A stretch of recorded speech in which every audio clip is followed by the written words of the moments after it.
Friends, આજે હું થોડોક મજાક કરી લઉં અને હું મજાક પણ બનવા માંગુ છું. અત્યાર સુધીની સફરમાં આવા નમૂના ક્યાંય નથી મળ્યા. જેમ કે હિતેશ, જેની ગાળો સાંભળીને બધા ખુશ થાય. અરવિંદ, જે દરેક ડોબાઓની હેલ્પ કરે છતાંય બધાની ગાળો ખાય.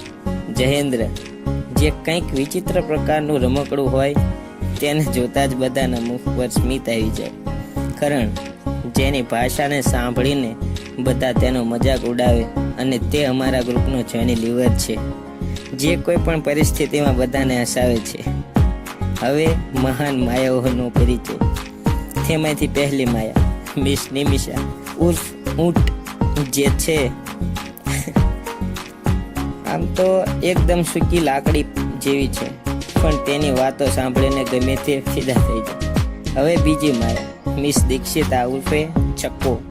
આમ તો બધા તેને જાડી કહીને બોલાવે છે. હવે પછીની છેલ્લી માયા મિસ રિંકા એટલે કે કુકડો, જે ગમે તેવી વાતને હસી મજાકમાં લઈ લે છે અને ગમે તેનો મજાક પણ બનાવી દે છે. આવું છે અમારું લુખાઓનું ગ્રુપ, અને આ બધાની નાની નાની વાતોને જલેબીના મૂઠવાળાની જેમ ગોળ ગોળ બનાવનાર હું સૌથી મોટો જોકર.